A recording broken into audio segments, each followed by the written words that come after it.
Good morning, good afternoon, and good evening, everyone. I'm Graham Abbey, and I'll be your host for the next 90 minutes. Fantastic to see so many of you here, although I can't actually see any of you, strangely. But it's great to have so many people joining us today from as far west as Chicago and as far east as Singapore. So welcome, everybody. I'll shortly be introducing our panel. Lynne, Tarquin, and Stuart. But first, I wanted to briefly introduce Farleigh Performance to you. We've created Farleigh Performance in response to the kind of ever-growing complexity and uncertainty that we're all experiencing. We recognise that we need new and different ways to approach things, to move away from our old habits and just the need to try harder and work faster. 2020 has underlined this massively, clearly. Farleigh Performance will be supporting businesses throughout the country, throughout the world, hopefully, to solve their most pressing, most important challenges, and to do so in a way that helps them transform themselves into being purpose-led, performance-driven, and value-creating organizations. I'm particularly excited to be able to be doing this, as part of the Bath Rugby and Bath Rugby Foundation family. There's so much for us to learn from each other, so many lessons to take from these two organizations, in the area of human performance, in teams, in social change. And we can bring that together with our sort of hard-won experience, working over the last 30 years with leaders and organizations to bring about positive change. Times of disruption impact us all in unequal ways. Those with resources thrive, those without often struggle. At the heart of our purpose is to be closing that gap. Or I should probably say gaps. This is a complex issue. Already there are many organizations working in this way. It's nearly, in fact, it's more than 10 years since Unilever launched their sustainable living plan. We were talking last week to Mark, the CEO of Ella's Kitchen, and hearing the amazing work they've been doing, not just within their business, but within their whole supply chain. Finally, we're also already working with organizations, and they're not just organizations that are in that consumer space. So we're really delighted to be working with an organization called Devro, who are world leading in the area of edible films, and working with their purpose, and how they are using their position in the world to make a real difference. Fundamentally, together, we can all make purposeful performance commonplace. I will shortly introduce you to Tarquin, Lynne, and Stuart. And our focus today is on performance through disruption. What else could it be right now? I hope that you all take away some inspiration, some ideas. Perhaps you find something that you disagree with, that causes you to stop and pause and think more deeply as a consequence. I'd love to be offering the top 5 tips for us all for this issue, but I fear that the world is not that simple. We will also be, we'll pause halfway through this conversation, and Juliet Day from the Farleigh Performance team will be monitoring the chat throughout. So any questions that you have for any of us, please do put those into the chat, and Juliet will be looking at those and try to pick out a few to pose to us halfway through. There'll also be an opportunity at the end to do the same again. So we'll have a couple of opportunities for you to pose questions to us all. I'm also aware that with the numbers of people that we've got on this call, and it's amazing to see you all, that we will get to a fraction of the questions that you have.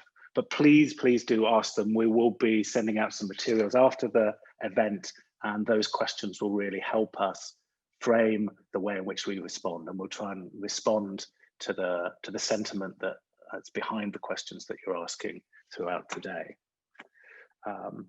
So I'm going to come to introduce you to my guests today. I thought rather than offer a sort of potted CV to you, I'll ask them all to join us in a second. And I've posed them a question to start the meeting with, and I'll repeat that question once I have them all on screen with me. So I'd like to firstly invite Lynne Fernquest, CEO of Bath Rugby Foundation, to join us. Thank you, Lynne. Nice to see you. Nice to see you too.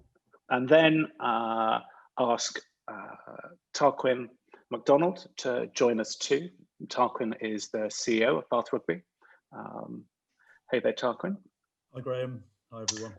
And finally, ask Stuart Hooper to come and join us, or Hoops, as he said. I've often felt that with a name like Graham Abbey, it doesn't really shorten to anything. So there was no chance of a sort of sporting career for me without a sort of a name that can be shortened. So Stuart, welcome. Yeah. So the question that I pose to you, so just to be able to introduce a little bit of your background to us and connect it to our theme of the today, is what part of your history or previous experience has been most helpful to you in these disrupted times? Who'd like to kick us off? I'd kick us off. Yeah, I'm happy to kick us off. Thanks, Lynne. So some of you on the call will know my background before Bath Rugby Foundation was journalism. So I spent 30 years in journalism. Now, 20 odd of that I was managing people. So I suppose you could say I was in a sort of leadership position there. And what I found was in journalism, you're constantly disrupted. I don't think I realized it at the time, but when I look back and reflect on it, I know that I was living a life of disruption.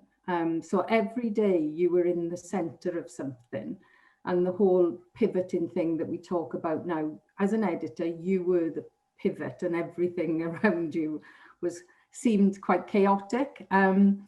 Obviously it wasn't chaotic. There was purpose, there was activity, there was intention.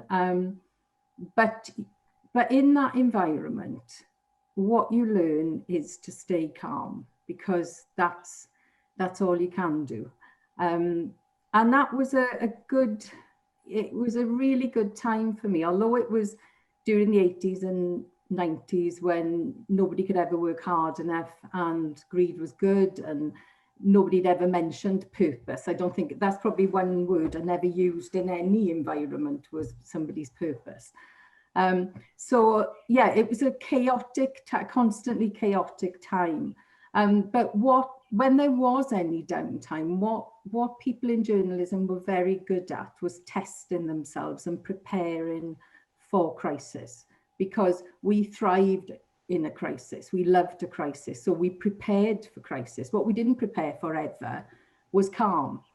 We didn't know what to do when things were calm. So we just created another crisis. That's generally how we lived. So we role-played scenarios, we tested ourselves.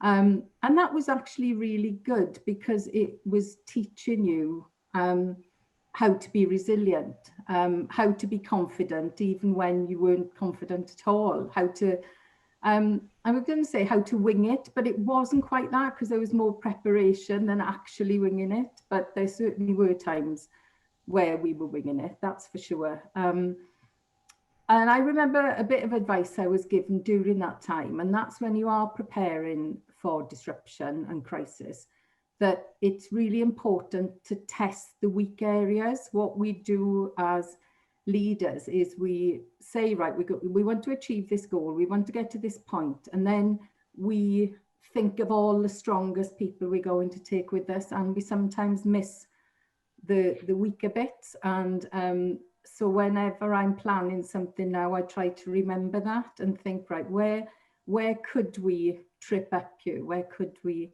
make a mistake? Maybe I don't want to say where could we fail, because I always think that you're learning, so failure isn't really the word, but yeah, constantly testing that. So I suppose in summary, I'd say my years in journalism prepared me really well for where we are now.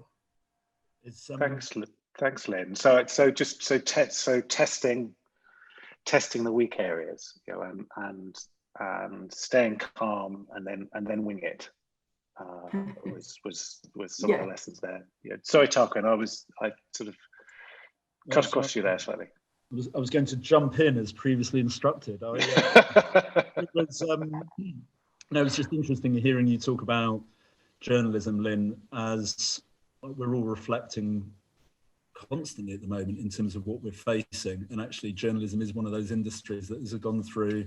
I know locally, the contact as editor that we have for Bath Rugby, it's different every time we pick up the phone. But yeah, I think in terms of, you know, where's the experience, it's interesting, isn't it? Because we don't know how good a job we're doing at the moment. I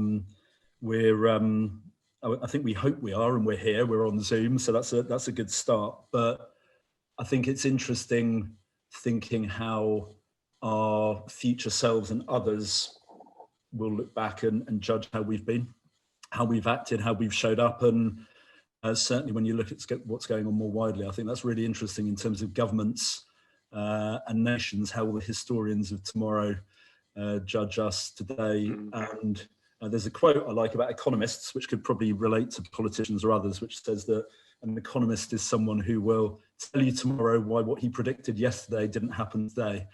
And I think that just sums up the uncertainty. And for me, there are past experiences. So my background is finance and corporate finance and the world of planning in a traditional sense. But the reality is, and you know, these past experiences are resources, but the reality is that the past often doesn't repeat itself, or maybe it repeats itself in a very different way. So contrary to the question, if I look back now to that period of lockdown when we were, you know, the first lockdown, when we really didn't know what we were going into and when we were going to emerge, the question I asked myself was how my future self would look back and what they would look for and how they would judge me. And, you know, did I react or did I respond?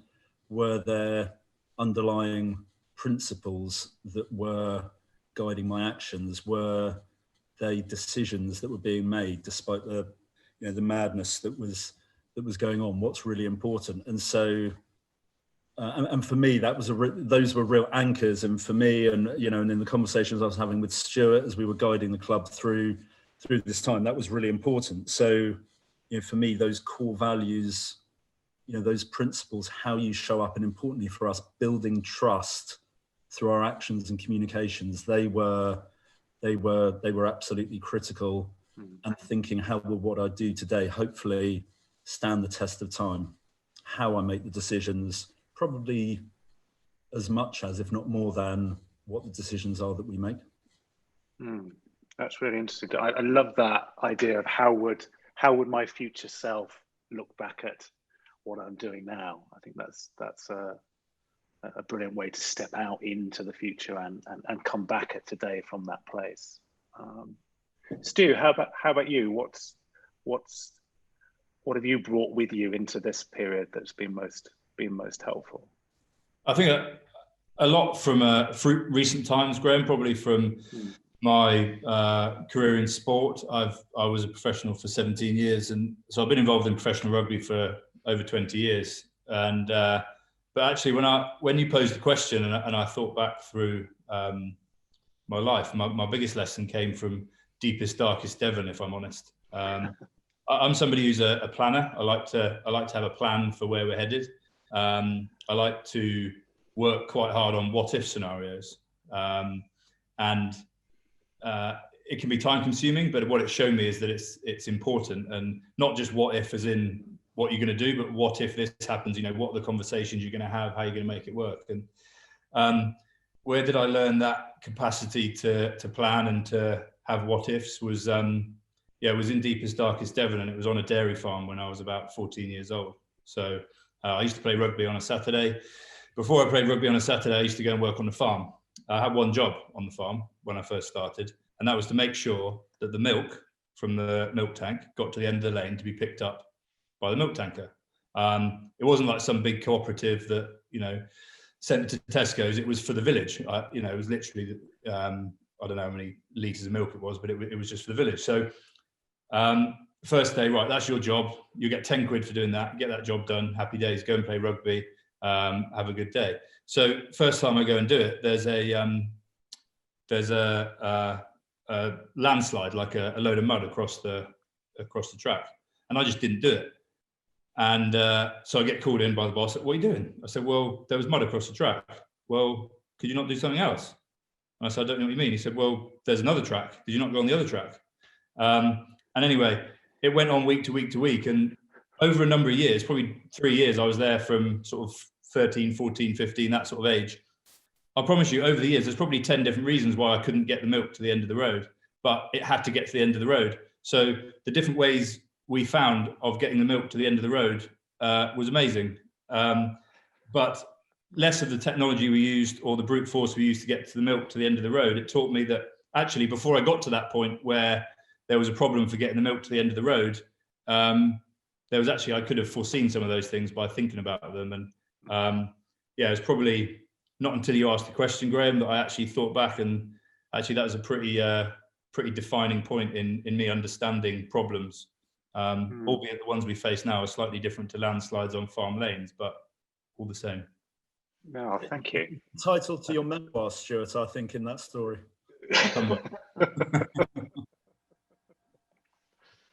Thank you all, and Phil, I know you all that little bit better already. And I'd like to stay with this personal theme as we get into this subject of performance through disruption.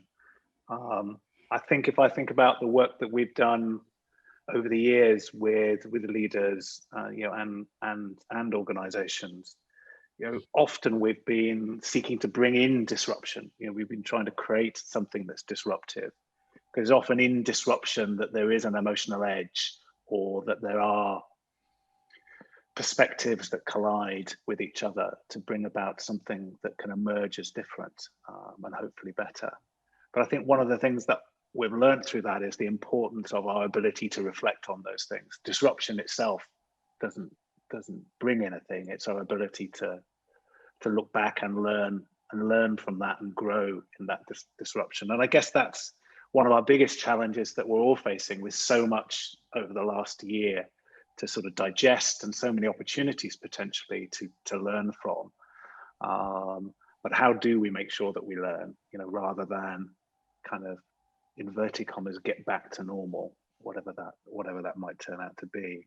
So I think I'm interested in starting with a couple of questions for us. And the first one is, what have you learned about yourself during this period? What have you learned about yourself as a leader, as you've been managing, managing is the right word, as you've been leading performance through disruption? So what have you learned about yourself as a leader? And what has helped you really accept that learning and therefore act on it? What's made that really something that you've taken to heart and and brought into your daily practice? I think Stuart, go. Yeah, mine's definitely around communication, and when we talk about disruption, like the business that I operate in, it is as structured as it gets, really. Like, we know what we're doing for 48 weeks of the year on year. We know that there's a fixed point every Friday, Saturday, or Sunday. We know what clothes we're wearing every day. Got them on today. We know what food is. So everything is very prescribed in that regard. So the disruption for us, when COVID and lockdown initially hit, and hit very quickly, the disruption was big. Like, from a normal perspective of how we operate, it was big. And I say communication because the ability to sit with players, staff, anyone involved, and talk to them about what was happening was invaluable. And I think it proved incredibly beneficial to us as a group, as a team, that myself, Tarquin, other leaders were willing to communicate. And the key thing that I learned in that was, as a leader, sometimes you feel like you have to stand up and either tell people good news or bad news, but they want, they need to know what's happening. But actually, the area which I found the most benefit from, with regard to building relationships, building trust, and helping the team, was just talking to people. Like, I don't know the answers. I'm anxious about this as well, but I don't know the answers. But I am working as much as I can with the right people to find the answers and to give us a way forward. And I think that everyone expects you to be able to sit down and deliver bad news. I'm sorry, you're being made redundant. Everyone expects you to be able to sit down and deliver great news. Well done, you're picked this weekend, you're getting a pay rise, you're getting a new 3-year contract. The bit that actually grows the group and grows the trust, I felt, was the bit in between, which was about, I'm not sure here. I really don't know. Like, we're in something together that we've never been in before. We're all facing different hardships, whether it be financial, health, social, whatever it is. And it's okay to be unsure, but communicate and talk and let people know. And I felt a huge amount of respect and trust was gained from being willing to operate in that little space.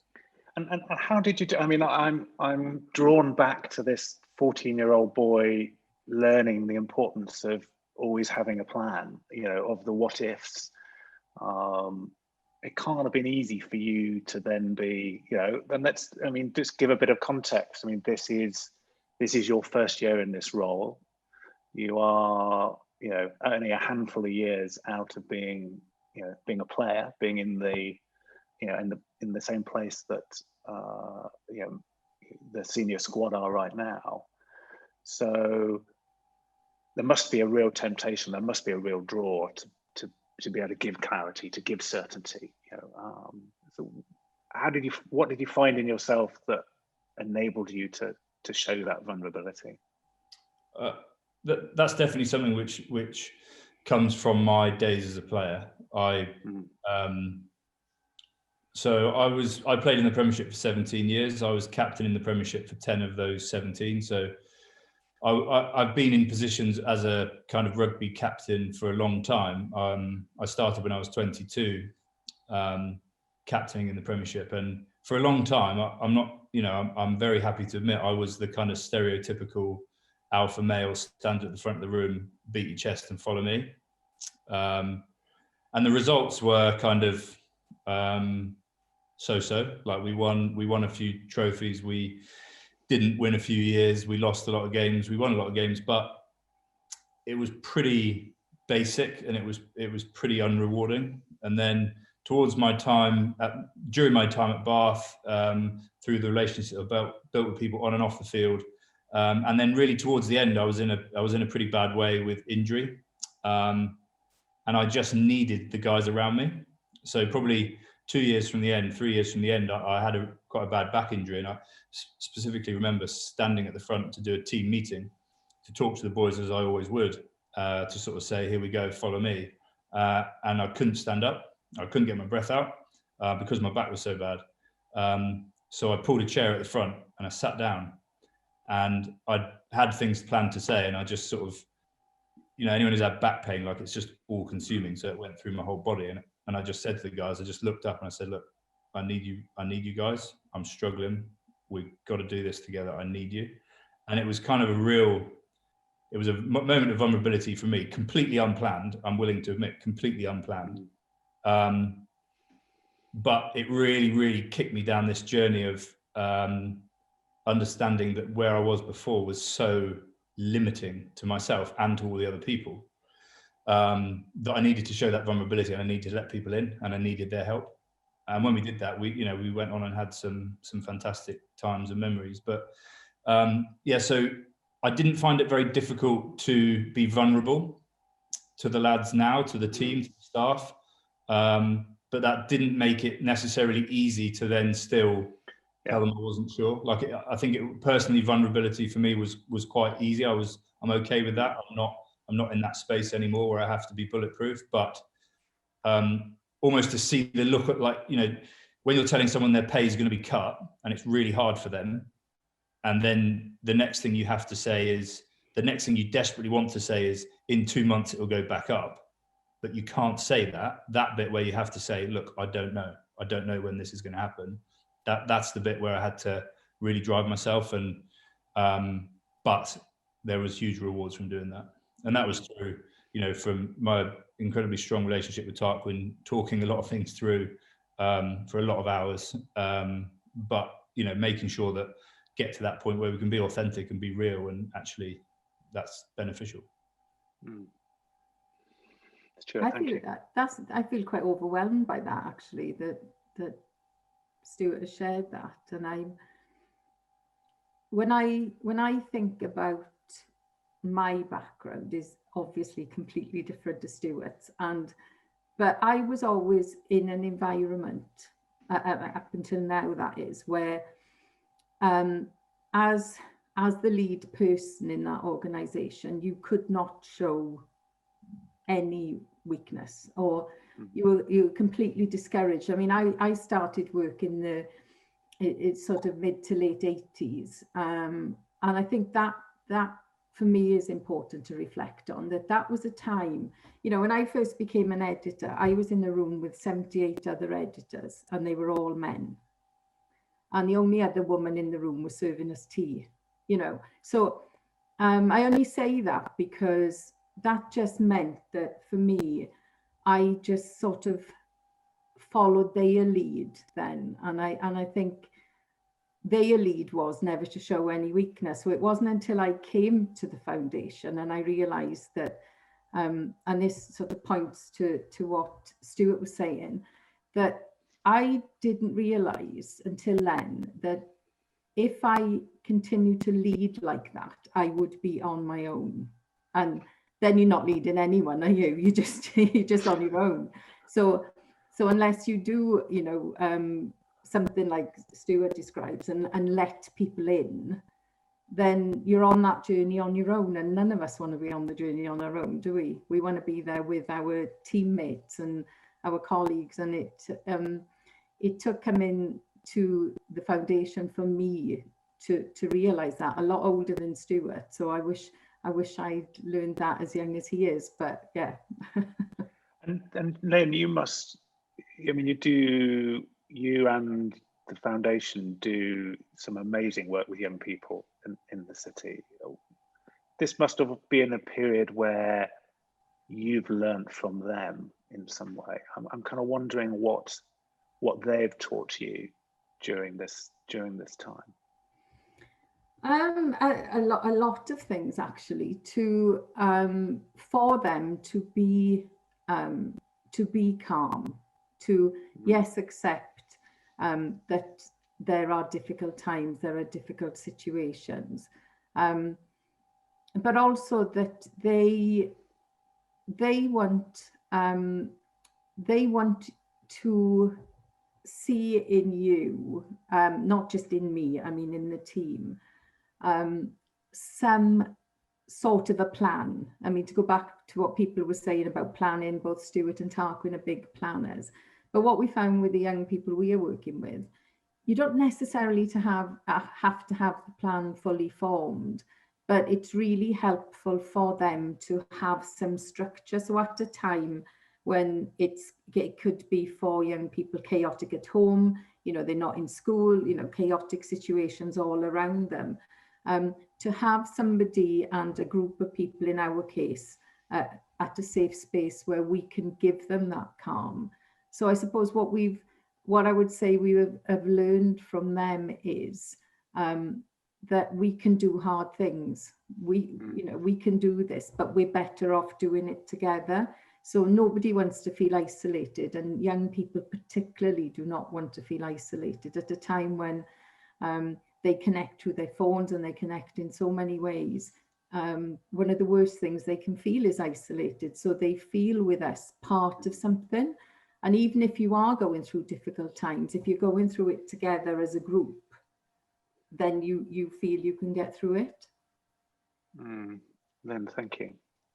Thank you. Tarquin, what's you build on this? Yeah, so well, I think the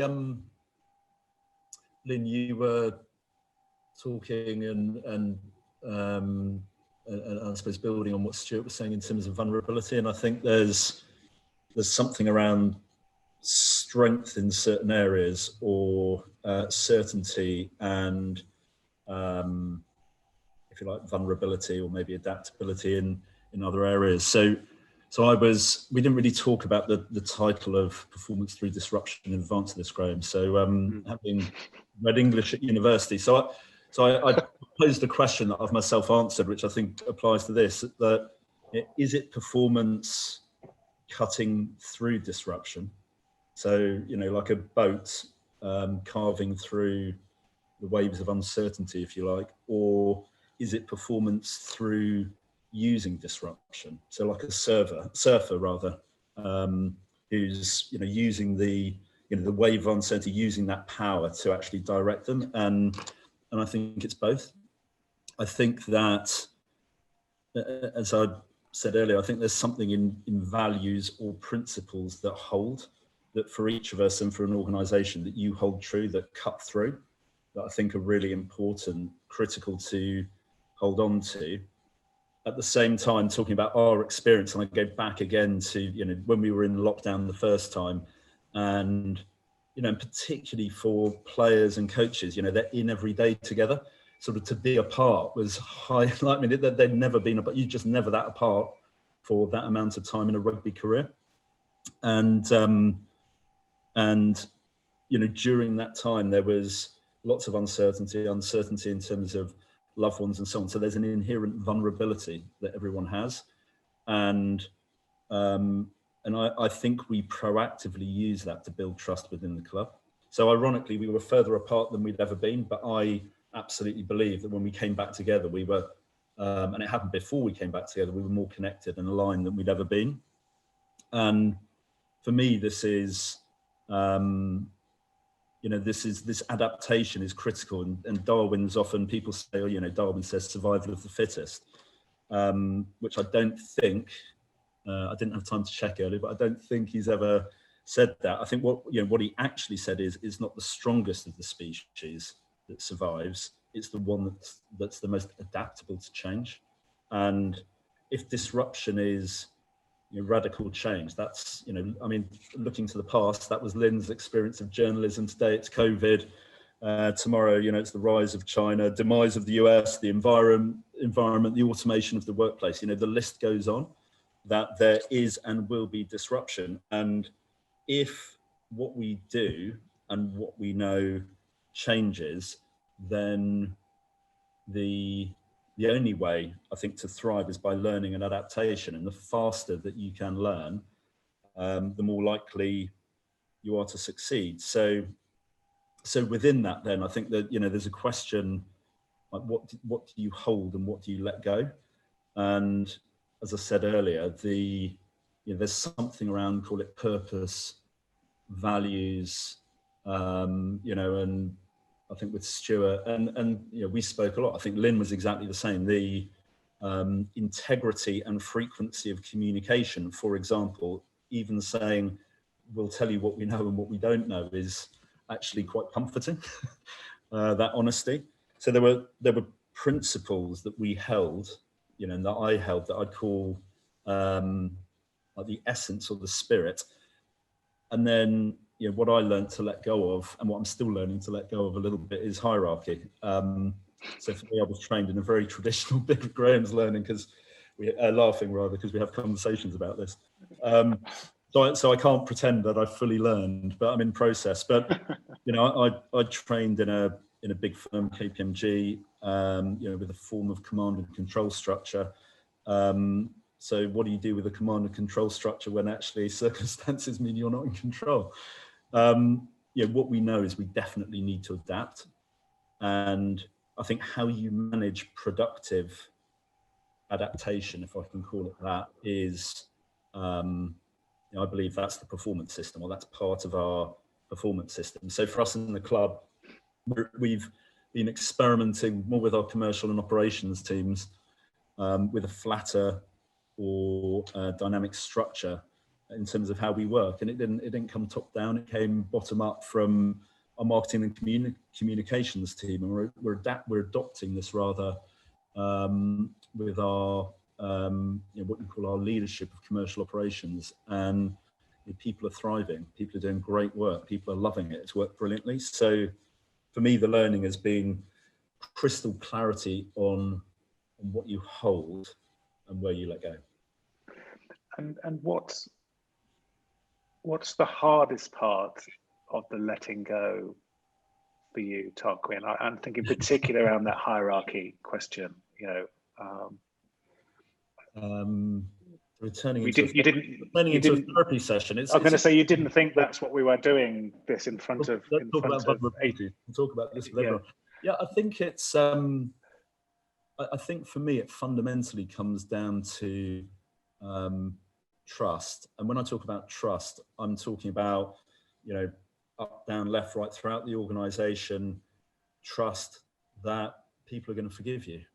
You know, at a very basic level, or trust. It's not trust of, you know, I don't think, very few of us distrust fellow colleagues that they're doing dishonest things. It's a level of depth to a relationship. So I suppose for me, part of that would be around my relationship with, you know, with Bruce Craig, with the owner of the club, and you know, my accountability to him, and actually me having the sense of trust, or courage, or belief, or comfort, whatever you want to call it, that you know, to make decisions because they're intuitively right. And I think once you have those kinds of relationships, and that kind of environment in your organisation, it's amazing. I mean, it sets you free, and really importantly, it sets other people free. You know, so you can try and move forward on your own, but when you've got an army of passionate, committed, you know, people who love the club in everything they do, and they're all surging forward together, it's, you know, it's unstoppable. And you know, so that's what we're trying to create on and off the pitch, and you know, that's massively exciting. Thank you. I'm noticing that we're getting some really interesting questions coming through from our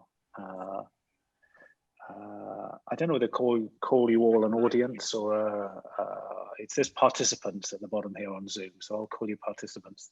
And I know that we've got Juliet waiting in the wings, who's been kind of monitoring those and is going to pull a few of those out for us. Jules, do you want to join us? Welcome. Hello, hi everyone. Yes, thank you for your questions. There's some really interesting ones coming through, as Graham said. Actually, you know, the most recent one from John, particularly drawn to. So disruption causes some behaviours to be accentuated. These may enhance or inhibit performance. What positive behavioural change have you seen during this period of disruption? And can these behaviours be continued after the disruption? That sort of, how do we continue what we're seeing and learning after, is a theme in one of the other questions too. Okay. Can I pick that one up? I Yeah, please. love that.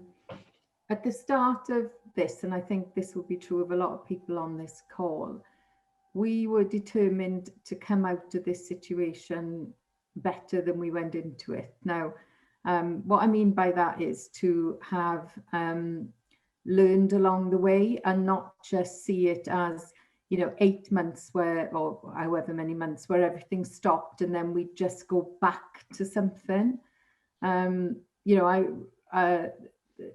The team and I, we really did not want to go back to anything. We wanted to come out of it having learned, having grown, having developed, having gotten to know each other.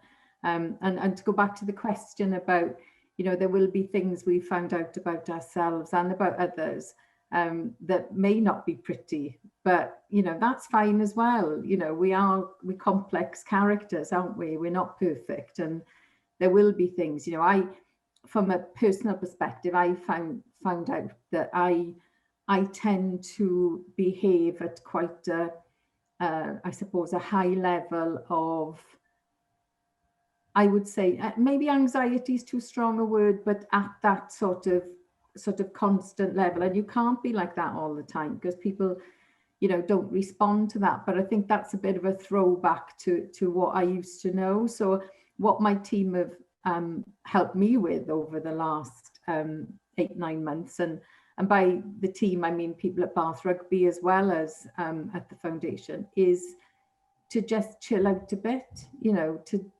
just calm down a bit, that you cannot be at that pace all the time, and you can relax, you can enjoy each other's company. It isn't anti-work to think we can all sit and have a bit of a laugh over Zoom or, that type of thing. So I think going back to the question, the things that have come out of this, it would be a real waste if we didn't take the good things with us and leave some of those bad things behind. I do not miss my 2-hour commute every day. I do not miss it at all. So I hope that helps to answer the question. Stuart, I'm going to come to you. I mean, what's your sense of what positive change this period has brought and whether it could be continued? I think there's been loads. I genuinely think there's been loads of positives to come from it, accepting that it's been very difficult for a lot of people in a lot of different ways, but there's been lots of positives that we can take from it. The biggest one, I'm going to focus on one because it's easy to talk about one, and that would be with our players and the amount of responsibility we gave them to prepare physically to come back to training. So to put it into context, we were in training on a Monday and we went home on the Tuesday and we didn't come back in. So we didn't have a long lead into them being away from us for 4 months. And the longest these guys would normally be away from us ever, completely away from us, is 2 weeks.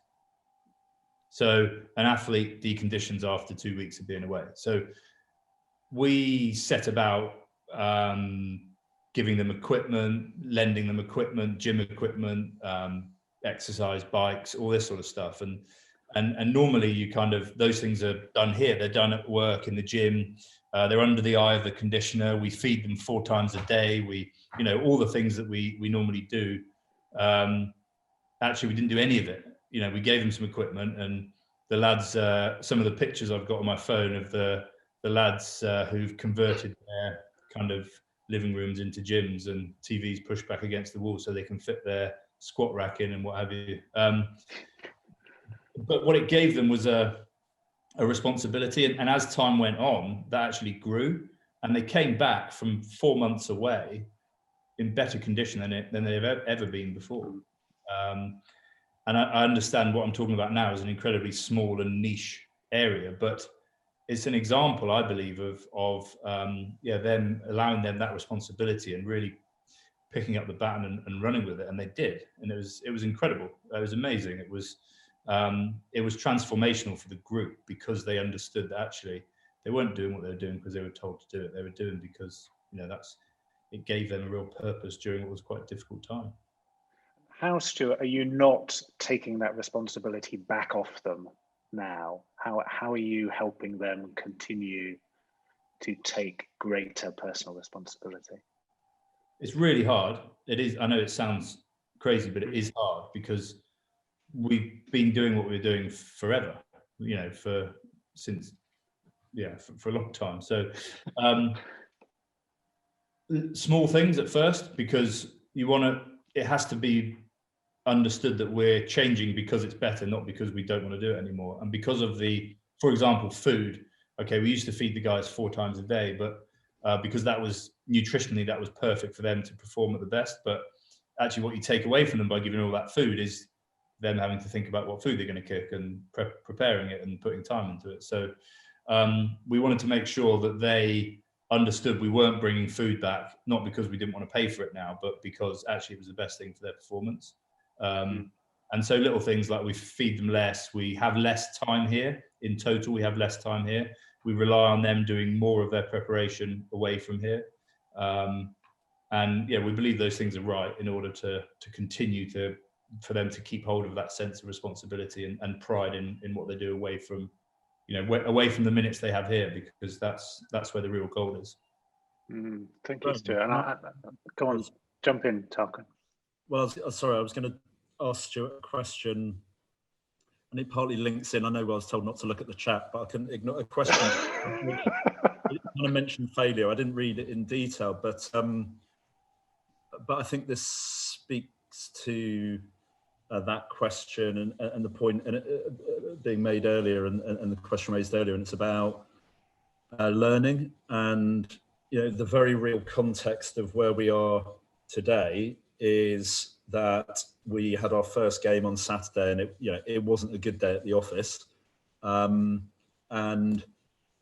so and I think in a traditional sense, chief exec would then he'd put pressure on the DOR, and the natural response would your body be screaming out, because the pressure, I think this is probably difficult to understand in business. If you can imagine every week as a director of I don't know where your directors of, chief executives, people directors, whatever it may be, if your meetings were being analysed in the press, if your performance was being measured every week in the press, it's a very, very intense environment that Stuart, other directors of Rugby have to shoulder, and an emotional environment, and easy to probably transfer that. And so I'm very conscious of not doing that. And I know, Stuart as well. After, Saturday, the key question for me was, how did we learn? So to that question around failure, like results can, we all get bad results sometimes.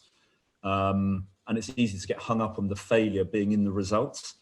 But I think the place to look for that failure is, well, what did we do with those results, or what learning did we see? Because there's always truth in, if you look hard enough, there's truth in bad outcomes. And Stuart, I don't know how much you'd sort of go into, but I think just that balance, after what happened on Saturday, just how I believe you promoted learning from that, when it would have been easy maybe to take responsibility away from the players in the heat of that emotion, almost a continuation of Graham's point.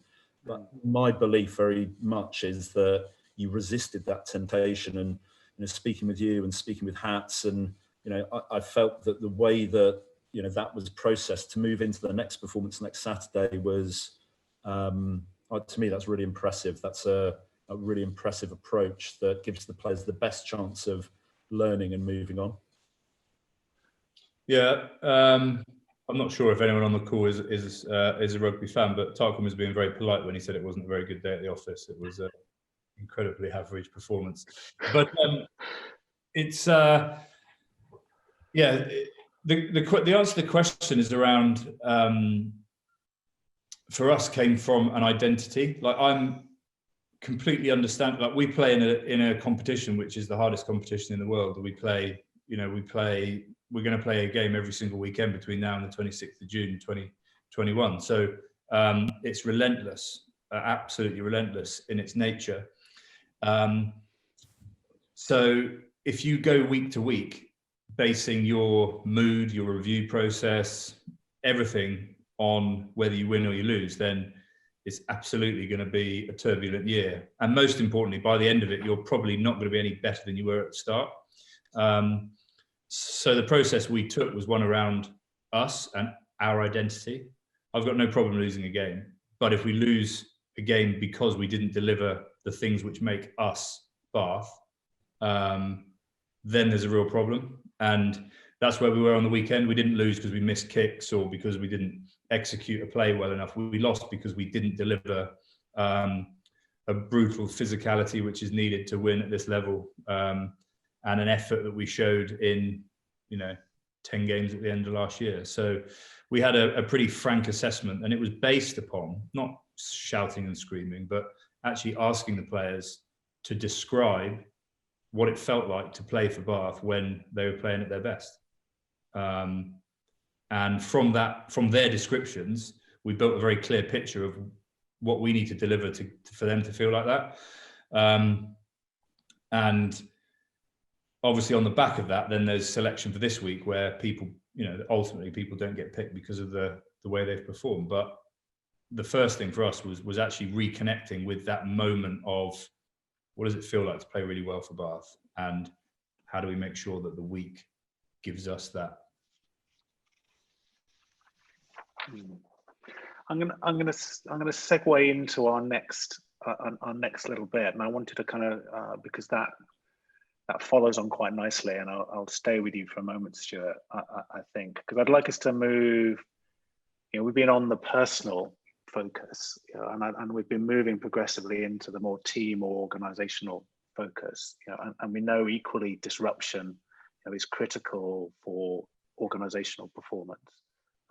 Sometimes for the better and sometimes for the worse. So, and it feels like starting with Stuart, Stuart, has to be a great place to start, because if we look back to last year, and we've hinted at this through some of the answers already, in your first year as director of rugby,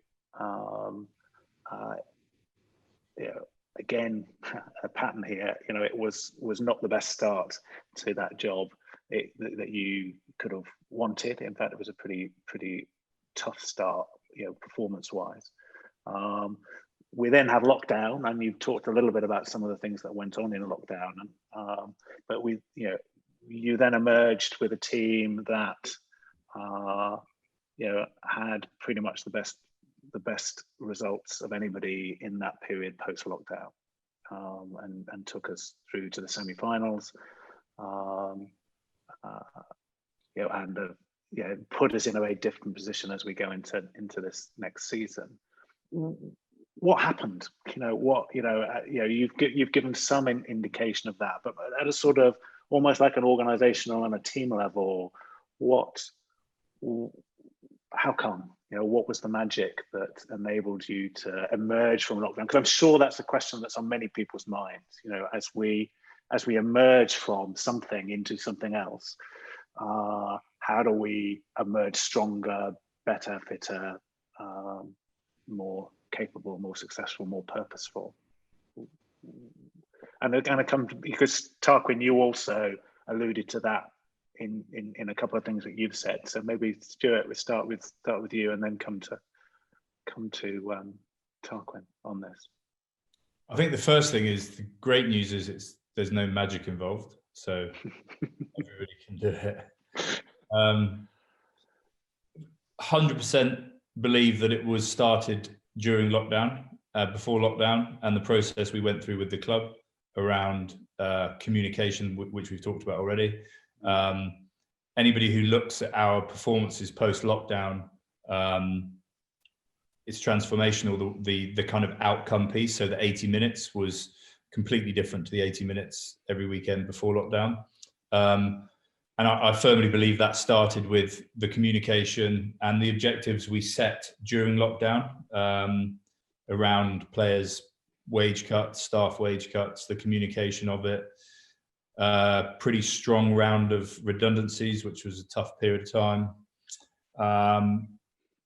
And the key part for me is that all those things happened.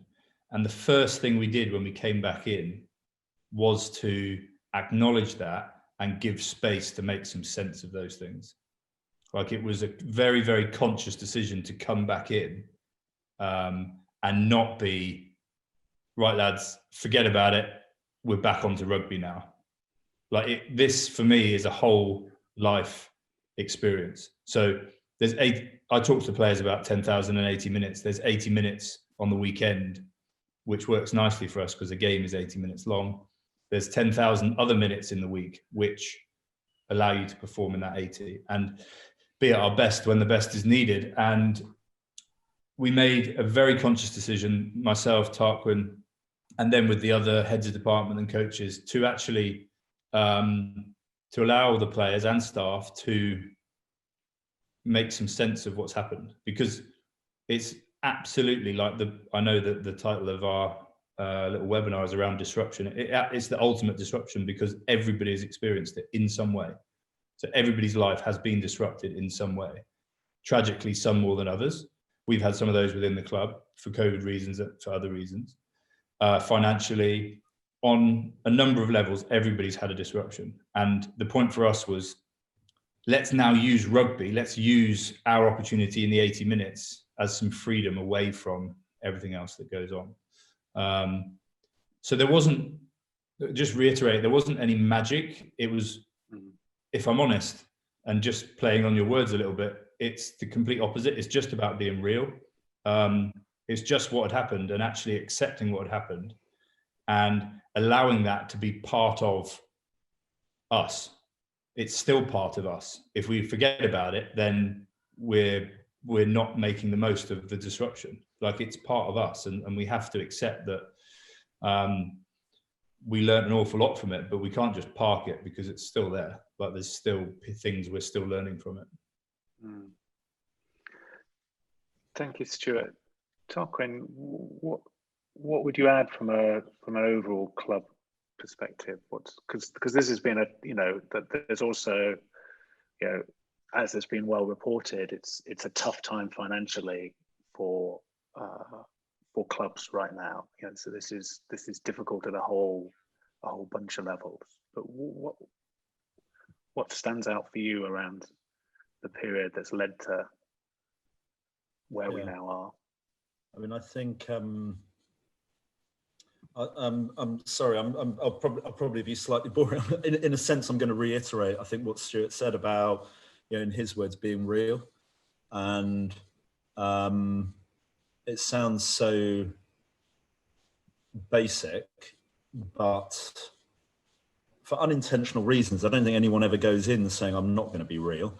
But for unintentional reasons, and it might be legacy ways of doing things, it might be the rules of the game, whether that's the game is in rugby or whether that's the market segment you're in, that we sometimes lose sight of that basic simplicity. And I think actually in this, the world of doing stopped for everyone for a period of time in lockdown, and the world that we had was the world of ourselves and others, and we had despite the fact nothing was happening, there was in a sense of freedom to just be true to what you believe in. And I think that, I think that we got that right. There wasn't interference, if you like. We got that right as a club. So again, at a micro level, if I remember on, I think it was the 20th of March, it was definitely a Friday. So what happened was the clubs, pre-COVID, the clubs, and I'm talking all the Premiership clubs, other than one, were loss making, and then suddenly the taps turned off on all of your revenue, and club owners are on the hook. And when you're up against the wall, that promotes or provokes rather pretty instantaneous fight or flight reactions. And so within the space of a couple of days, the clubs were all, okay, it's a 25% wage cut across the board. Now, that may have been the right thing to do, but you're literally telling people that on a Friday. And we as a club, we very quickly found ways to, we will make sure we protected lower paid people, but it's a very hard hitting conversation. And out the blue, and over the course of that first weekend, we were having conversations with our players, and I think if I look back, there probably wasn't enough conversation at that initial point in time from Stuart and myself.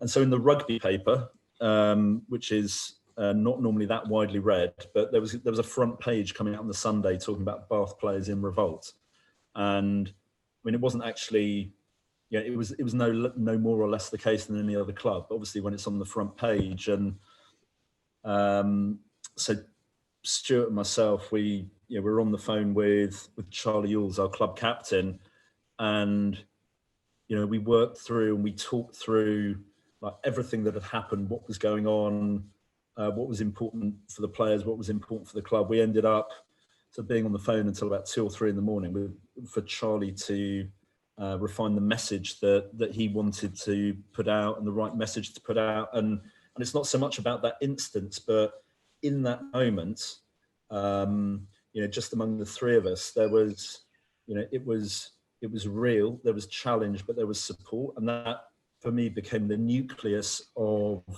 I just think it feels different in the club. There was, this alignment, this, emerging from lockdown and people having been real and having understood that experience was shared, I think has been massive for us.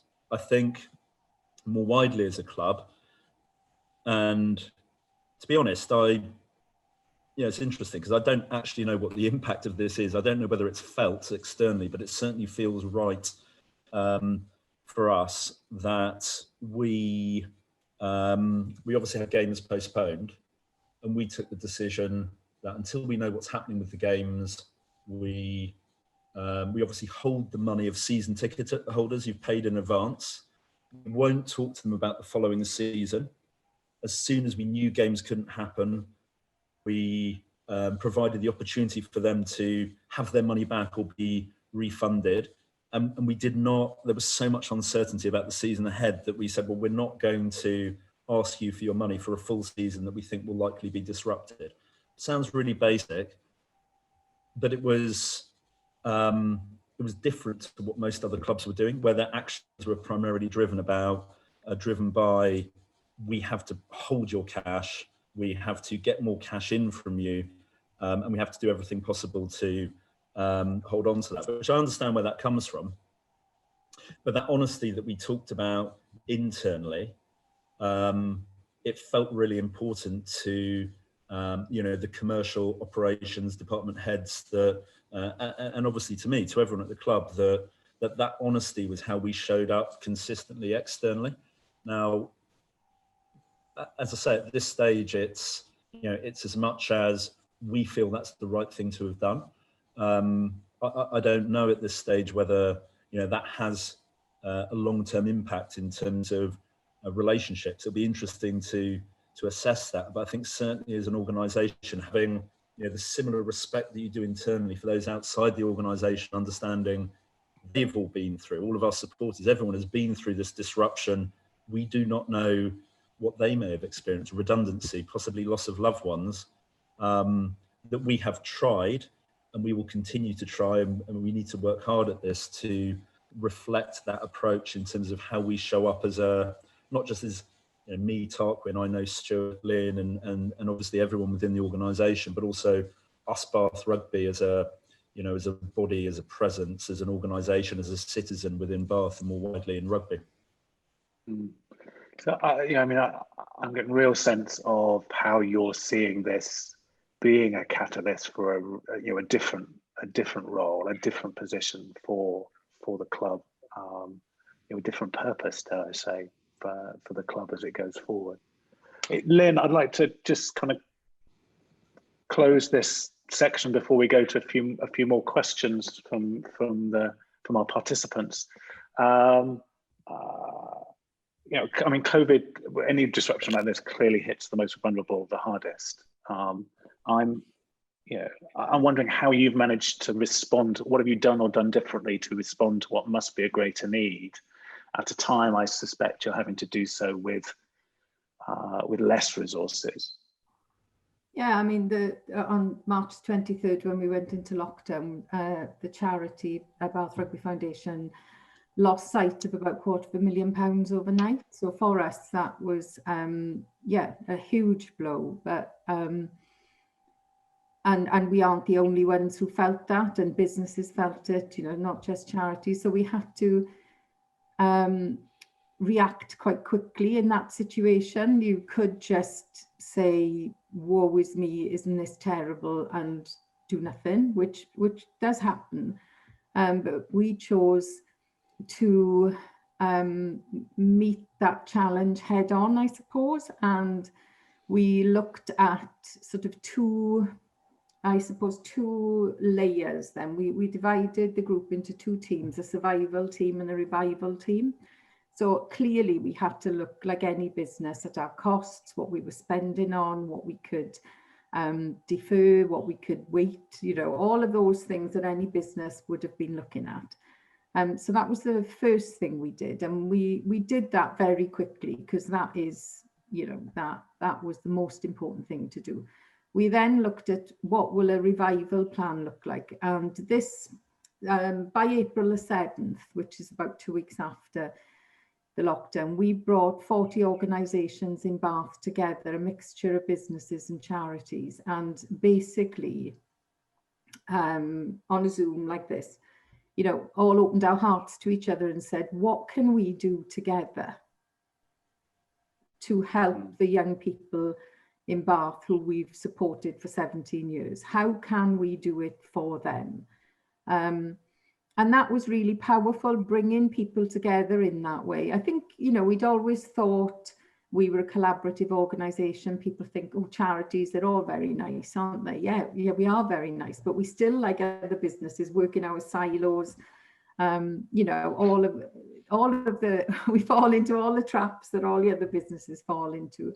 But this allowed us some space and freedom, actually. I think it was, I can't remember, I think it was Tarquin who said about having that freedom, because in the world, we're always going through disruption. But what COVID did was put us all under the same disruption at the same time.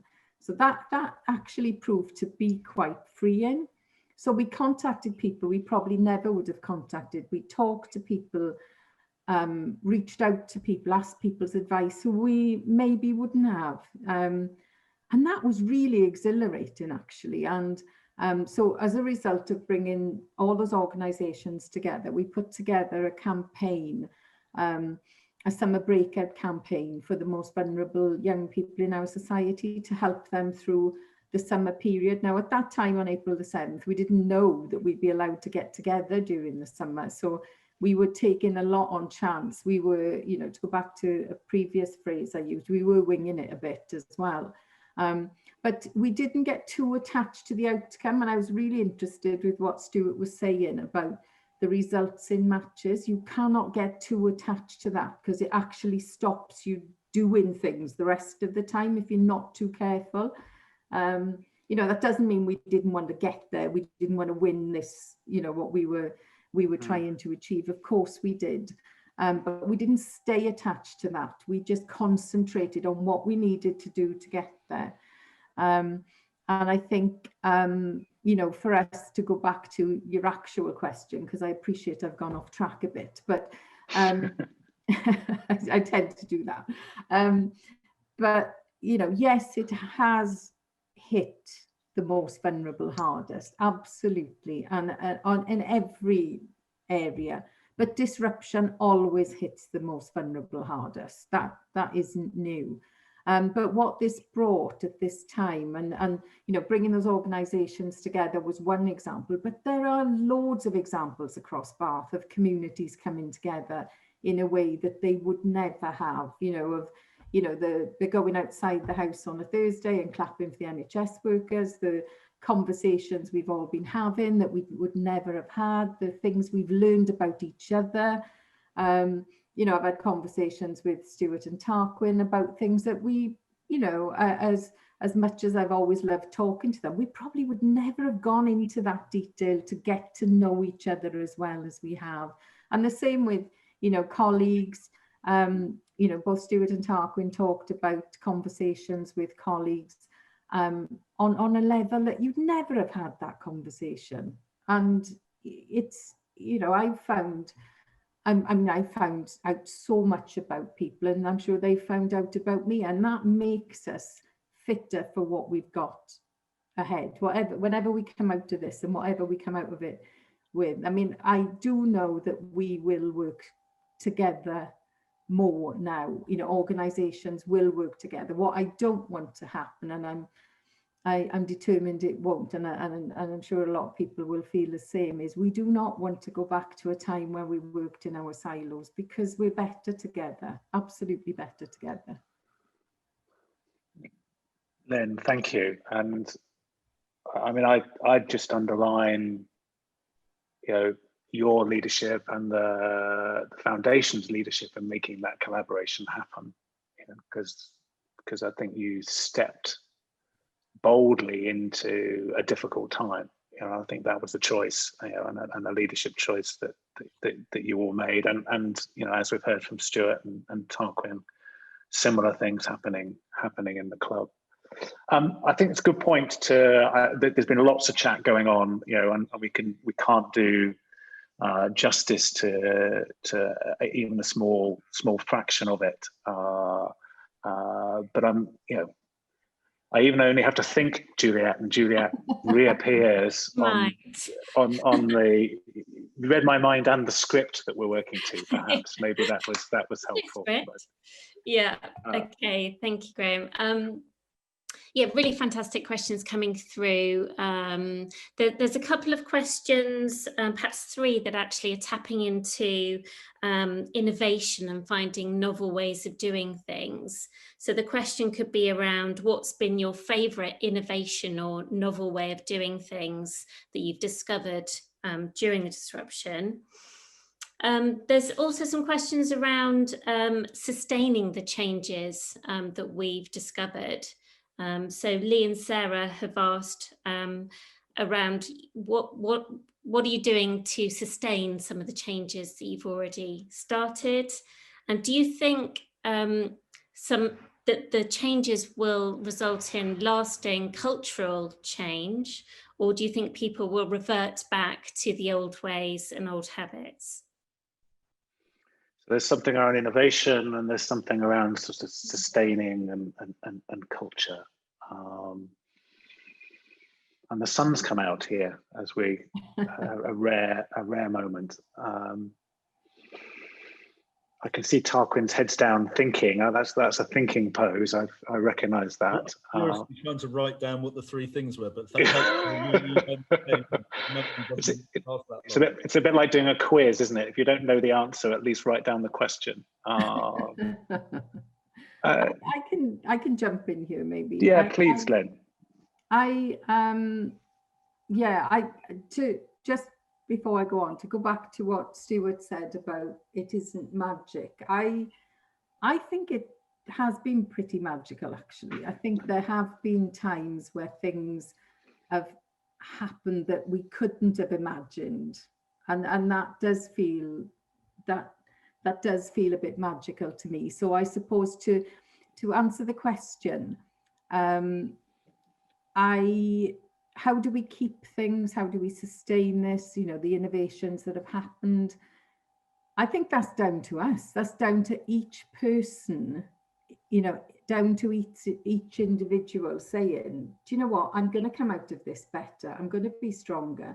I'm going to care more. I'm going to be kinder. You know, it's not, I don't feel it's something we can drag people kicking and screaming with. For me, this is where some personal responsibility comes into it, whether you're a leader, whether you're part of an organization. I really believe that working on ourselves and thinking, you know, what sort of person do I want to be? What sort of leader do I want to be? I'm mindful of something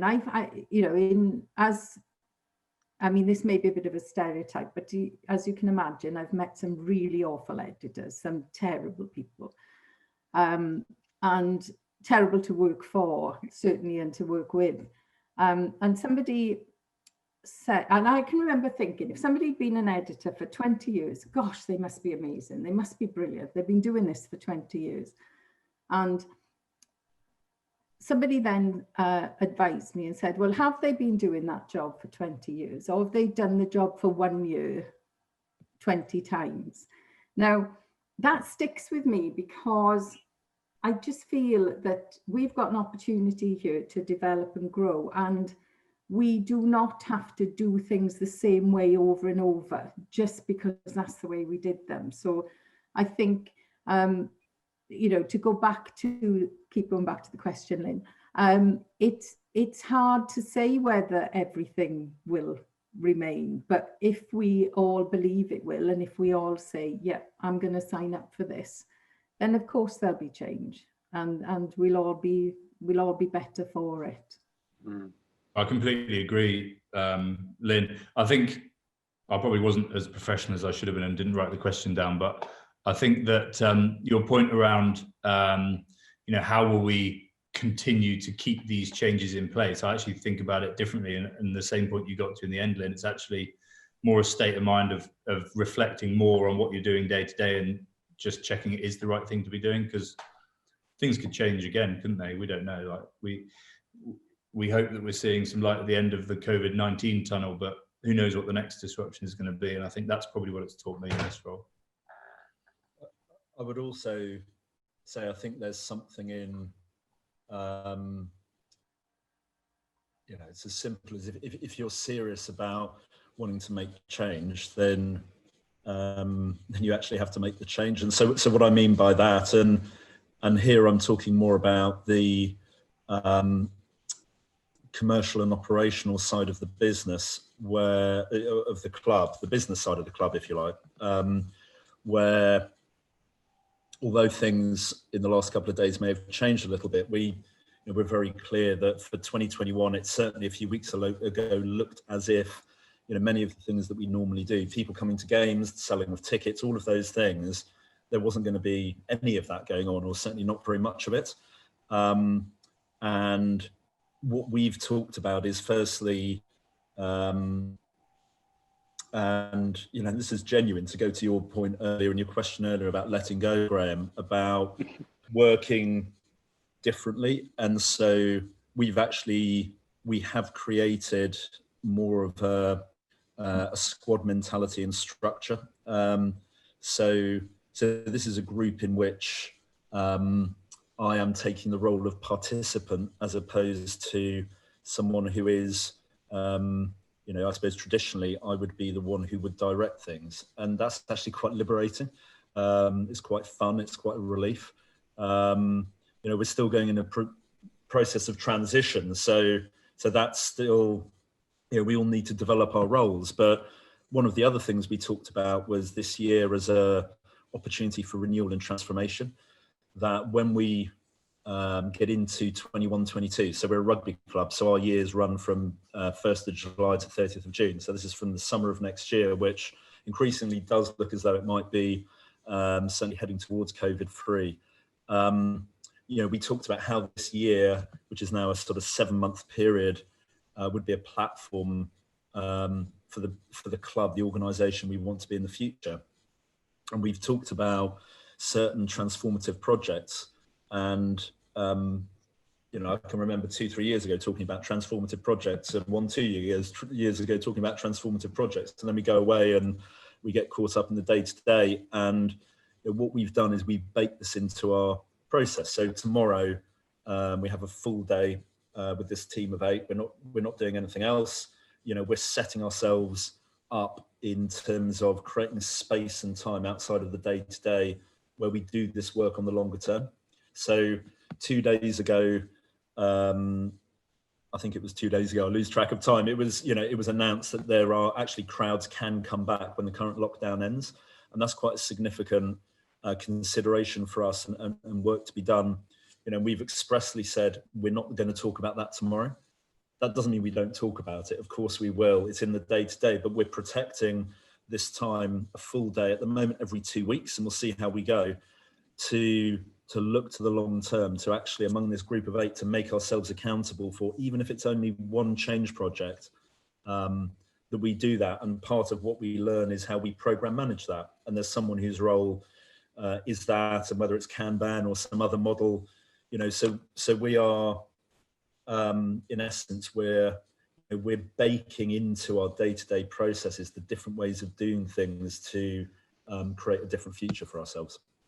And I think that feels part of the real significant challenge. And I'm conscious as we're sort of drawing towards the end of our time. What an fantastic conversation this has been, and you know, just thank all of you for your openness here. Strikes me one of the big challenges we all face is where the direction of those questions were going at the end, how we truly build on from this. You know, many of the things we've talked about have really been brought to the fore, but were present before. You know, they were present. You know, we knew vulnerability was important. We knew cooperation was important. All of these are, you know, well understood things. They're not always easy to deliver, and I think they've been heightened, and we've become more connected to them.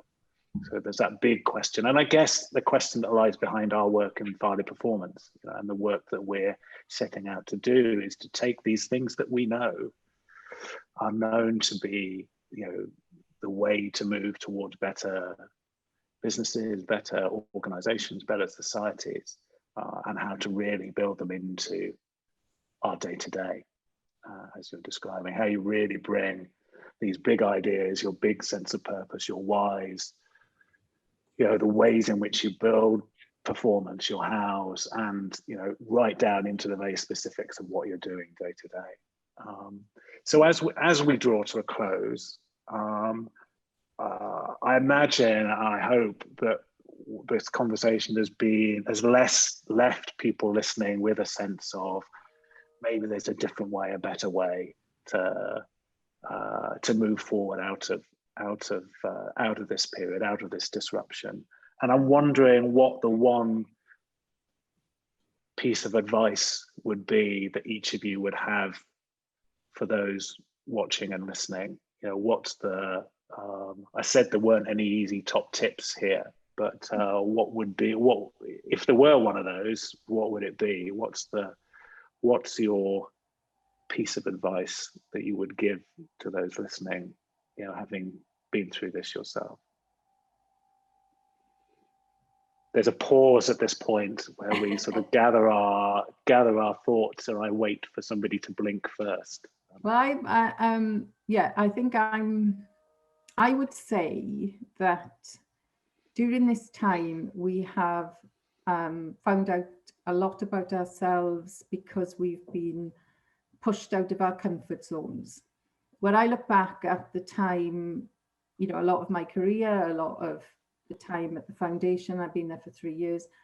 I've been actually working in my comfort zone. I applied the sort of management techniques, if you like, that I learned in the however many years before.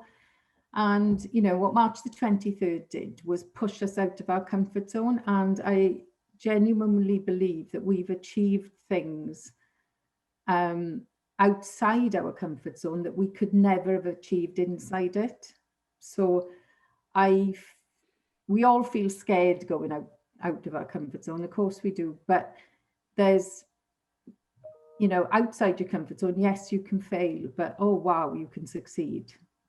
So that would be mine. Thank you. So to keep the sense of being out of the comfort zone and find a way to stay more at the edge, more at the edge of our experience. So, you know, we create ceilings for ourselves. We've you know, I'm 56 and I've got 56 years worth of limiting beliefs built up probably, and it's just, it was, I think it was, Tarquin who said how free in some ways it's been, and his experience with the squad system and being a participant rather than the lead in that team. And I mean, just shake it up a bit. What's the worst that can happen? But I would probably add to that, and it's probably easy to say this looking back. It probably felt very differently at the time. Of when I say at the time, you know, when we were in the deepest period of uncertainty in lockdown. But I think all of the things that I would say around, trust, about creativity, about thinking differently, ultimately, and this is very easy to say with a bit of hindsight, but being able to hold things lightly, or just a little bit more lightly than might feel natural, when, that feeling of, we've had it when the weight or the dread, or, you can feel things sort of closing up and, it's a different version of you. But if you can just somehow hold, whether it's a conversation, it could be something as small as a conversation, it could be something as significant as, a target, an ambition, a big target that an organization had that's been, through no fault of your own, it's been taken away from you. If you can hold all of those things lightly, and that doesn't mean being flippant about the implications, because we've all been through, I'm sure, at least the consideration of restructures, redundancy, huge things for everyone involved. But without any disrespect, if we can hold these things lightly, I think it just creates the space for a different quality of conversation in which trust, openness, vulnerability, creativity, all of these things that we talked about can show their face despite all of the challenges that are going on around you. Thank you, Tarquin. My one piece of advice, I would say that it's really important, and actually I was prompted to this way of thinking by a message from Edith in the chat. So I broke the rules as well, Graham, so I read the chat. What are rules for if not to be broken? Exactly right. So Edith talks about the leadership choices that we're making, but also asks a question around your own energy. I think it's really important to understand that within our organisation, so the flattening of the leadership structure, the more responsibility placed on players, all those things, that they do take leadership in a form. So we need to lead that process. And crucially, I've talked about authenticity and being real. Like, if you're to be real, you have to be real. You can't put on being real. So my one point I would take away is, make sure you understand what that is and have time to develop that. I'll give you an example. We've talked about all the fantastic things that have happened because of a disruption that we weren't in control of, but actually I had an awful lot of time to reflect. I had an awful lot of time to reconnect with the things that made me me. And by that, I mean, essentially my family. Like, I've got 4 young sons and a wife, and ordinarily I wouldn't have dinner with them more than once a week. I had it 100 days in a row, and just the opportunity to understand, like, for me to kind of go back to being real and be me, gave me the opportunity to make the decisions that we made, to have the conversations, to be real. So don't forget yourself in all of this, and don't forget what the opportunities that the disruption's given you to develop personally. Thank you, Stuart. I mean, that's as we draw to a close, there's something profound in that. One of the things that stuck with me is the question you asked the team, actually, after the game on Saturday. What makes us Bath? And I guess that's the question. One of the questions that I'm taking away. You talked about us and our identity, and I think